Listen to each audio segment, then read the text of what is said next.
नमस्कार साथियों, मैं अनुज कमोटी स्वागत करता हूं आप सभी का मेरे YouTube चैनल पर। आज जो टॉपिक हम आपके साथ डिस्कस करने जा रहे हैं उसका नाम है हाइट्स एंड डिस्टेंसेस। तो चलिए देखते हैं आज का ये टॉपिक। तो देखिए, सपोज इस टॉपिक को हिंदी में बोलते हैं हम ऊंचाई एवं दूरी। इस टॉपिक में हम करते हैं कि हम ट्रिग्नोमेट्री की मदद से किसी प्लेस की हाइट फाइंड करते हैं या उस प्लेस की किसी पॉइंट से हम दूरी निकालते हैं। तो देखिए, सपोज मेरे पास क्या एक व्यक्ति है या इंसान है जो क्या पी पॉइंट पे है और वो एक कोई ऑब्जेक्ट है जो आसमान में या कुछ दूरी पे है, उसको देख रहा है। This is P point and an object is lying at this point O. वो यहाँ से इस पॉइंट को देख रहा है। तो ये पॉइंट से इस पॉइंट पे अगर मैं एक लाइन जोड़ूँ, ये पॉइंट है और इस पॉइंट तक मैं अगर एक लाइन जोड़ूँ तो उस लाइन को बोलता हूँ मैं लाइन ऑफ साइट। मतलब यहाँ से अगर मैं देख रहा हूँ इस पॉइंट को, तो अगर मैं वहाँ से एक लाइन सीधी जोड़ दूँ तो इसको हम बोलते हैं लाइन ऑफ साइट। और अगर मैं इस पॉइंट से एक परपेंडिकुलर ड्रॉप कर दूँ जिस पॉइंट को मैं देख रहा था नीचे, तो एक मैं परपेंडिकुलर ड्रॉप कर दूँ और इस पॉइंट को अगर मैं जहाँ पे मैं खड़ा हूँ उस पॉइंट को जोड़ दूँ तो ये हमारी क्या हो गई, हॉरिजॉन्टल लाइन हो गई, जिसको हम बोलेंगे हॉरिजॉन्टल। अगेन मैंने क्या करा कि मेरे पे जहाँ पे मैं यहाँ पी पॉइंट में खड़ा हूँ, मैं यहाँ पे I am standing on a point P. अब मैंने क्या करा, इस पी पॉइंट से मैं देख रहा हूँ इस ओ पॉइंट को, तो वहाँ से यहाँ तक जो मैं लाइन बनाऊंगा उसको बोलते हैं हम लाइन ऑफ साइट। इस पॉइंट से इस पॉइंट को जो मैं कनेक्ट करूँगा उसको बोलेंगे हम line of site. Line of site बनाने के बाद अगर मैं क्या करूँ, ओ पॉइंट से एक परपेंडिकुलर ड्रॉप करूँ नीचे को। ओ पॉइंट से मैंने क्या करना है, एक परपेंडिकुलर ड्रॉप करनी है नीचे को। तो उसके बाद अगर मैं पी पॉइंट से और ये परपेंडिकुलर ड्रॉप करके इस पॉइंट में ही मैंने इसे नाम दे दिया ए पॉइंट। पी पॉइंट और ए पॉइंट को अगर मैं ज्वाइन करूं तो इस लाइन को बोलते हैं हम हॉरिजॉन्टल। तो जो ये लाइन ऑफ साइट इस हॉरिजॉन्टल के साथ एंगल बनाए उसको बोलते हैं हम एंगल ऑफ, इसको बोलते हैं हम इस एंगल को angle of elevation. Angle of elevation जब बनते हैं, हम नीचे से जब ऊपर की तरफ देखते हैं किसी पॉइंट को, तो तब जो एंगल बनेगा उसको बोलते हैं हम एंगल ऑफ एलिवेशन। सिमिलरली अगर ऑब्जर्वर अब ऊपर से नीचे की तरफ देखे, सपोज यहाँ पे अब ये पॉइंट पी यहाँ पे था जहाँ पे ऑब्जर्वर था, ओ पॉइंट ही है वो जिस चीज़ को देख रहा था। फिर वही काम कि अगर मैं पी से ओ को ज्वाइन करूँ, पी से ओ को जो मैं ज्वाइन करूँगा मतलब ऑब्जर्वर की आंखों से और जो ऑब्जेक्ट देखना है उसको बोलेंगे हम फिर से लाइन ऑफ साइट। और पी से एक परपेंडिकुलर ड्रॉप कर देते हैं नीचे और फिर मैंने क्या करना है कि इसको और इस पॉइंट को ज्वाइन करते हैं, इसको और इस पॉइंट को ज्वाइन करिए। तो अब देखिए ये इसके लिए, अब जैसे देखिए पी के लिए ये हॉरिजॉन्टल लाइन हुआ करती थी ये सामने, तो वैसे ही इस पॉइंट पे पी के लिए हॉरिजॉन्टल की हो जाएगी हमारी ये, इसको नाम देते हैं ओ एम। पी के लिए हॉरिजॉन्टल की हो जाएगी ओ एम हो जाएगी। तो अब देखिए लाइन ऑफ साइट और हॉरिजॉन्टल के बीच में जो एंगल अब बनेगा उसको बोलते हैं हम, इसका नाम होता है एंगल ऑफ डिप्रेशन। दो टाइप के एंगल है, angle of elevation and angle of depression. Angle of elevation जब बनता है जब हम नीचे से कोई चीज ऊपर की तरफ देखें, और एंगल ऑफ डिप्रेशन तब बनता है जब हम क्या करेंगे, किसी चीज को ऊपर से नीचे की तरफ देखेंगे। तो ऊपर से नीचे में हमने करना क्या है, देखिए इस पॉइंट से मैं इस पॉइंट को देख रहा था तो मैंने पहले उसे ज्वाइन कर दिया, उसको नाम दे दिया मैंने लाइन ऑफ साइट। फिर जिस पॉइंट से मैं देख रहा था वहां से एक सीधी लाइन बना दो, वो क्या हो जाएगी, हॉरिजॉन्टल। अब हॉरिजॉन्टल और लाइन ऑफ साइट के बीच में जो एंगल बनता है उसको बोलते हैं हम एंगल ऑफ डिप्रेशन। अब अगर देखिए कुछ ऐसा, हाँ, अगर ये पॉइंट है, ये पॉइंट से पहले मैंने ये पॉइंट देखा तो सपोज एंगल बना थीटा, जो था एंगल ऑफ एलिवेशन। फिर मैंने इस पॉइंट से ये पॉइंट देखा तो फिर हमें जो एंगल बना सपोज ये बना अल्फा, ये है हमारा एंगल ऑफ डिप्रेशन। अगर मैं इस पॉइंट से ये पॉइंट देखूं और फिर मैं इस पॉइंट से ये पॉइंट देखूं तो जो एंगल बनेंगे तो ये अल्फा और थीटा आपस में क्या होंगे, बराबर, यानी angle of elevation equals angle of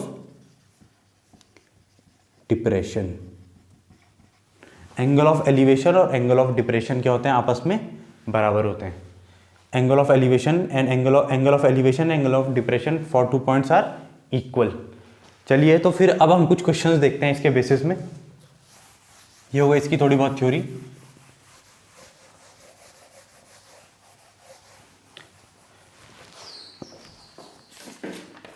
एक क्वेश्चन है यहाँ पे कि पहला क्वेश्चन है कि angle of elevation of the top of tower from ground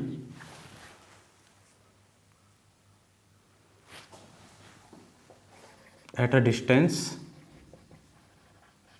100 meter is 100 meter from foot of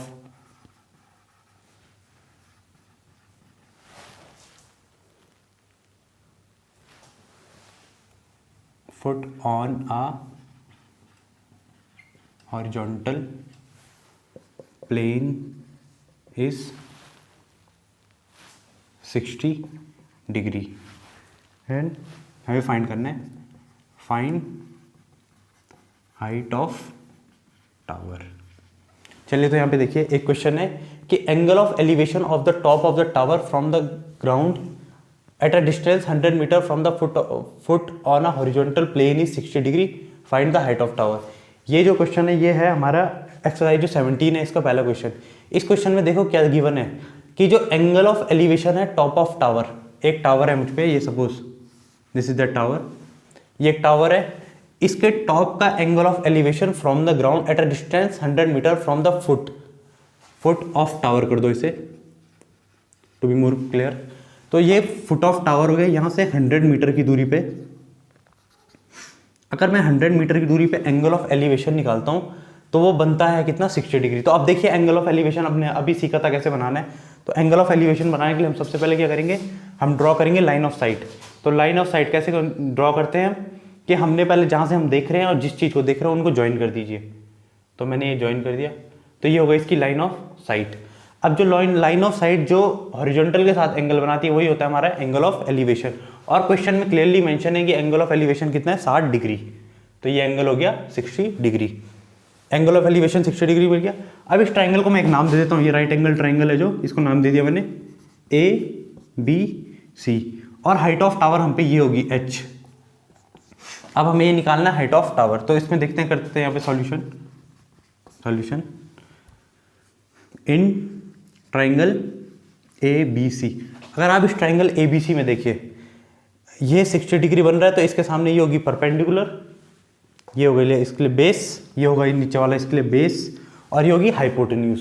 हमें पता है कि tan 60 होता है, अब हमें हाइट निकालनी है। हमें पता है tan 60 होता है परपेंडिकुलर यानी H जो हाइट ऑफ टावर है अपॉन बेस यानी 100। तो यहाँ से tan 60 की वैल्यू होती है हम पे, tan 60 की वैल्यू होती है √3 इक्वल्स टू H इंटू 100। तो H आ जाएगा हम पे 100 H की वैल्यू आ जाएगी हम पे 100 √3। अब चाहो तो इसमें हम इसको इतना ही छोड़ लो, या फिर आप चाहे तो √3 की इसमें वैल्यू भी रख सकते हैं। तो ये हो गया पहला क्वेश्चन। √3 की वैल्यू होती है 1.732, अगर तो हम वो सब्स्टिट्यूट करेंगे तो आ जाएगा 1.732, तो ये आ जाएगा 173.2 मीटर। तो ये हो गया इसका पहला क्वेश्चन कि 173.2 मीटर हम पे क्या आ गई, हाइट ऑफ टावर आ गई। चलिए अगर ये क्वेश्चन समझ में आ गया है तो अगला क्वेश्चन देखते हैं, एक और क्वेश्चन देखते हैं। क्वेश्चन नंबर 2 देखते हैं अब हम। क्वेश्चन नंबर 2 में गिवन है कि vertical flag staff stands on a horizontal plane from a point at a distance. देखिए इस क्वेश्चन में क्या गिवन है कि एक vertical flag staff stands on a horizontal plane from a point at a distance 150 metre from its foot, the angle of elevation of its top is found to be 30 degree, find the height of the flag staff. इस question में given है हमें कि एक vertical flag staff है जो horizontal plane में है। तो देखिए मतलब ये हम पे एक प्लेन हो गया, यहाँ पे हम पे एक फ्लैग स्टाफ है, ठीक। और क्या गिवन है, from a point at a distance 150 metre from its foot, ये इसका फुट हो गया। तो यहाँ से 150 मीटर की दूरी पे the angle of elevation of the its top is found to be 30 degree. जो ये टॉप है इसका एंगल ऑफ एलिवेशन बन रहा है 30 डिग्री। तो एंगल ऑफ एलिवेशन बनाने के लिए क्या करेंगे, लाइन ऑफ साइट ही हो गई, सपोज इस पॉइंट से देख रहा हूँ मैं, तो यहाँ से इसको ज्वाइन करते हैं, this is line of site. तो लाइन ऑफ साइट के साथ ये एंगल बना रहा है 30 degree. Find the height of the flag staff, this is the height of flag staff. अब हमें ये हाइट बतानी है, तो अगेन इस ट्राइंगल को नाम देते हैं A B C. So in triangle A B C, triangle A B C में देखिए ये 30 है, तो इसके सामने परपेंडिकुलर ये बेस हो गया और ये हाइपोटेन्यूज। तो हमें निकालना हाइट, तो फिर हमने tan 30 लगाया, tan 30 हो जाएगा हमारा h अपॉन 150। tan 30 की वैल्यू होती है हम पे 1/√3, तो आ गया h अपॉन 150। तो यहाँ से h को हम कैलकुलेट कर सकते हैं, तो 150/√3। तो चाहे तो आप इसको यहीं पे सॉल्व कर लीजिए, वरना क्या करिए यहाँ पे कि इसमें ऊपर नीचे √3 का मल्टीप्लाई कर दीजिए, तो ये आ जाएगा 150√3/3 विच इज़ इक्वल टू 50√3। तो 50√3 आंसर लिख दीजिए, या फिर √3 की हम वैल्यू भी रख सकते हैं। तो √3 की वैल्यू होती है 1.732, तो 50 इंटू 1.732, 1.732, तो इसको मल्टीप्लाई करते हैं तो कितना आ जाएगा,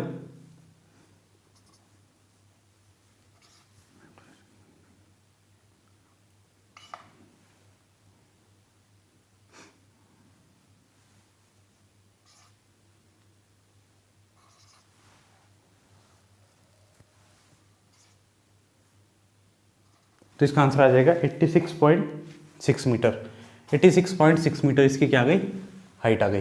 तो ये हो गया हमारा क्वेश्चन नंबर 2 कंप्लीट। क्या था क्वेश्चन में कि एक फ्लैग स्टाफ था यहाँ पे h हाइट में, और उस फ्लैग स्टाफ के जो ये यहाँ से और पॉइंट ऑफ ऑब्जर्वेशन की दूरी दे रखी थी 150 मीटर, और वो बना रहा था 30 डिग्री का एंगल ऑफ एलिवेशन। तो मैंने ये कैलकुलेट कर दी हाइट किससे, tan 30 की मदद से। चलिए फिर अगला क्वेश्चन देखते हैं, क्वेश्चन नंबर 3।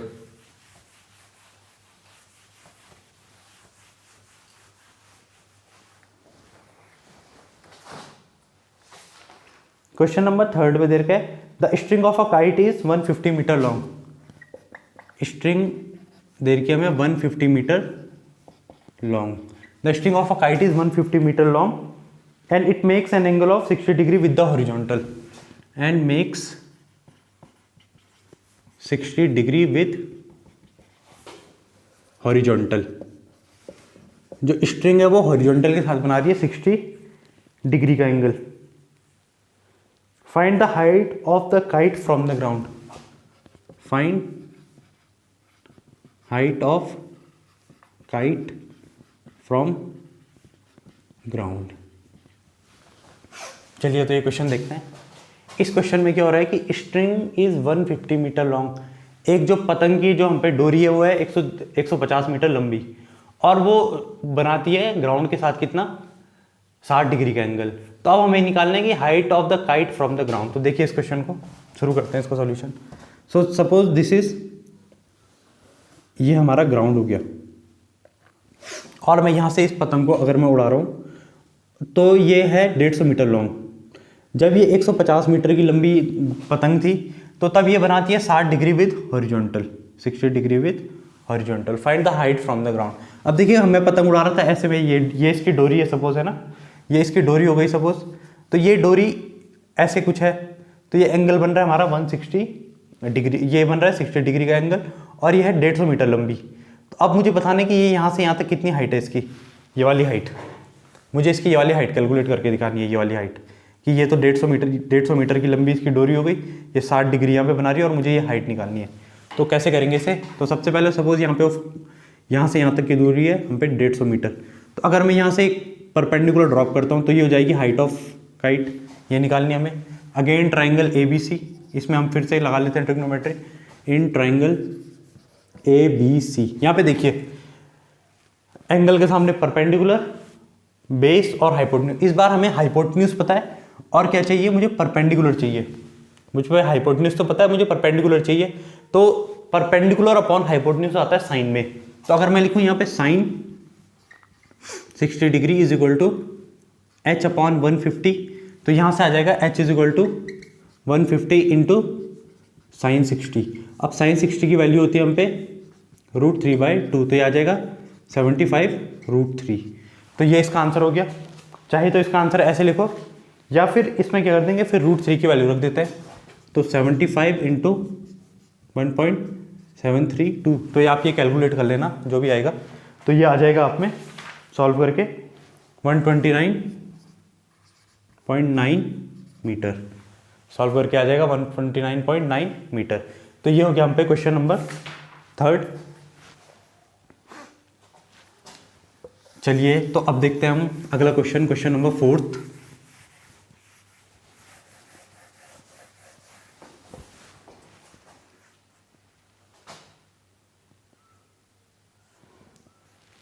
देखिए 4th क्वेश्चन में क्या गिवन है। 4th क्वेश्चन में हो रहा है कि if the shadow of the tower is 30 metre when the sun's elevation is 30 degree. Suppose देखिए यहाँ पे है, ये हो गया हमारा सूरज। अब क्या हो रहा है, ये हम पे एक टावर था सपोज यहाँ पे, है ना। तो ये टावर की शेडो 30 मीटर बन रही थी जब एंगल ऑफ एलिवेशन 30 डिग्री था। मतलब कि यहां से क्या हो रहा था कि सन की रेज अगर ऐसे आ रही है, तो आप देखिए शेडो बनती कैसे है। शेडो बनने के लिए क्या जरूरी है कि अगर ये कोई ऑब्जेक्ट है, अब अगर मैं इसमें ऐसे लाइट फेंकता हूं यहां से, तो शेडो किस रीजन की बनती है, जहां पे लाइट क्या हो जाए, ब्लॉक हो जाए। तो यहां पे क्या हो रहा है, ये लाइट रेज ऐसे आ रही थी सारी। तो अब इस इतने में देखिए यहां तक हाइट है सपोज टावर की, ये ग्राउंड है। तो इस रीजन में हमारी हाइट क्या हो जाएगी, ये यहाँ पे लाइट ब्लॉक हो जाएगी, तो इसकी शेडो इधर बनेगी। तो हमें गिवन था कि जब एंगल ऑफ एलिवेशन 30 डिग्री था, ये 30 डिग्री था, तो शेडो बन रही थी हमारी 30 मीटर की। अब हमें निकालना है कि जब एंगल ऑफ एलिवेशन, फिर से वही, अब क्या हो रहा है कि जब एंगल ऑफ एलिवेशन होगा 60 डिग्री, मतलब ये ग्राउंड है, ये वही हमारा टावर है, और जब एंगल ऑफ एलिवेशन होगा 60 डिग्री, जब एंगल ऑफ एलिवेशन 60 डिग्री होगा, तो हमें बताना है ये शेडो की लेंथ, ये जो शेडो बनेगी तब इसकी लेंथ क्या होगी। तो नाम दे देते हैं इसको, देखो ABC, और इसको दे देते हैं चलो यहाँ पे PQR, चाहे तो आप ABC भी दे सकते हो उसे। तो अब हमें निकालना क्या, देखिए हमें निकालना है कि हमें पता है कि जब 30 डिग्री का एंगल ऑफ एलिवेशन बन रहा था, तब शेडो की लेंथ थी 30 मीटर। हमें बताना है जब एंगल ऑफ एलिवेशन बनेगा 60 डिग्री, तब शेडो की लेंथ कितनी होगी। तो सबसे पहले देखिए इस क्वेश्चन में हम क्या करेंगे, इस क्वेश्चन में सबसे पहले हम हाइट ऑफ टावर फाइंड कर देंगे। तो क्योंकि हाइट ऑफ टावर दोनों केसेस में सेम रहेंगे, क्योंकि एक ही टावर है। तो सबसे पहले देखिए इस ट्राइंगल में देखते हैं, triangle ABC। In triangle ABC, अगर ट्राइंगल ABC में देखिए एंगल के सामने परपेंडिकुलर, नीचे बेस और ये हाइपोटेन्यूज। तो इस बार मुझे परपेंडिकुलर और बेस पता है, तो मैं tan लगा सकता हूं। तो tan 30 इज इक्वल टू हो जाएगा h/30। तो h यहां से आ जाएगा 30 इंटू tan 30, यानी 30 इंटू tan 30 की वैल्यू होती है 1/√3, तो आ जाएगा 30/√3। अब इसको इतना ही छोड़ देते हैं। अब देखिए यहां पे दूसरा, इन ट्राइंगल, यहाँ पे अगर ये हाइट h है तो यहाँ पे भी कितनी हो जाएगी, h होगी। ये लग नहीं रही, थोड़ा बड़ा छोटा हो गया, बट ये बराबर है। इन ट्राइंगल PQR, अगर मैं ट्राइंगल PQR को देखो तो ये बन रहा है 60 डिग्री का एंगल। अब 60 डिग्री का जब एंगल बन रहा है, तो एंगल के सामने परपेंडिकुलर, नीचे बेस। तो फिर से मैंने लगाया कि tan 60 degree, tan 60 degree equals क्या हो जाएगा हम पे h/ ये x ले ली मैंने शेडो की लेंथ, यहाँ पे लिखता हूँ length of shadow equals x। Shadow की लेंथ हो गई x। तो अब tan 60 होता है h/x। तो tan 60 की अगर मुझे क्या निकालना है, मुझे इस बार निकालना है ये tan 60 की वैल्यू होती है √3। √3 हो गया हम पे h की वैल्यू हम पे 30/√3। तो 30/√3 और x, तो इधर x को इधर शिफ्ट करते हैं, तो x की वैल्यू हो जाएगी 30/√3 इंटू √3। अब देखिए √3 इंटू √3 यानी 30/3 विच इज 10 मीटर। तो लेंथ ऑफ शेडो आ जाएगी हमारी 10 मीटर। तो जब एंगल ऑफ एलिवेशन 60 डिग्री का बना, तो हमारी लेंथ ऑफ शेडो कितनी बनेगी, 60 मीटर। एक और बार देखते हैं हो क्या रहा था इस क्वेश्चन में। देखिए हम पे क्या था, एक टावर था। अब ये टावर था और यहाँ से आ रही थी सूरज की रोशनी, अब सनरेज आ रही थी, तो सनरेज ने इस टावर की शेडो बनाई इधर। हमें गिवन था जब एंगल ऑफ एलिवेशन, जब सन की rays angle of elevation ground के साथ बना रही थी कितना 30 डिग्री का, तो उस टाइम पे हमारी लेंथ ऑफ शेडो थी 30 मीटर। अब हमें बताना है कि जब सन की रेज 60 डिग्री एंगल बनाएगी हॉरिजॉन्टल में, तो तब लेंथ ऑफ शेडो कितनी होगी। तो मैंने क्या किया, देखो टावर तो एक ही है, तो अगर मैं उसकी टावर की हाइट फाइंड कर लूँ तो मैं ट्रिग्नोमेट्री की मदद से क्या निकाल सकता हूँ, हाइट, ये इस लेंथ ऑफ शेडो निकाल सकता हूँ। तो पहले मैंने ABC ट्रायंगल में क्या करा, tan 30 लगाया, तो tan 30 होता है हमारा h upon perpendicular upon base, तो h अपॉन 30 करा मैंने, तो यहाँ से h की वैल्यू हो गई 30 tan 30 यानी 30 अपॉन √3। तो वो सॉल्व करके, इसको मैंने सॉल्व नहीं करा, इतना ही छोड़ दिया अभी। उसके बाद मैं इस ट्रायंगल में गया PQR में, यहाँ पे मैंने देखिए क्या करा, tan 60 लगाया, तो tan 60 होगा h height of tower divide by length of shadow, तो h अपॉन x करा, तो √3 is equal to 30 upon √3 into x हुआ। तो अब ये x निकालना है, तो x इधर गया, तो ये हो जाएगा 30 अपॉन √3 इंटू √3 यानी 30 अपॉन 3 दैट इज 10 मीटर। तो ये हो गया इसका आंसर। चलिए फिर क्वेश्चन नंबर 5 को देखते हैं।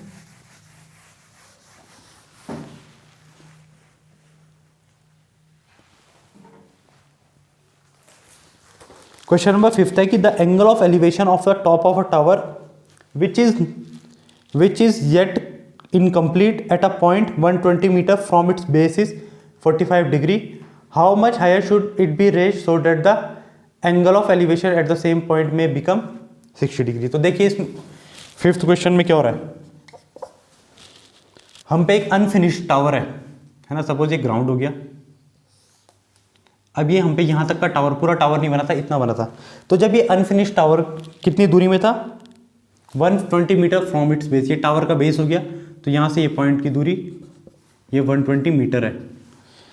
The angle of elevation of the top of the tower which is yet incomplete at a point 120 metre from its base is 45 degree. तो ये एंगल ऑफ एलिवेशन इसका बन रहा है 45 डिग्री।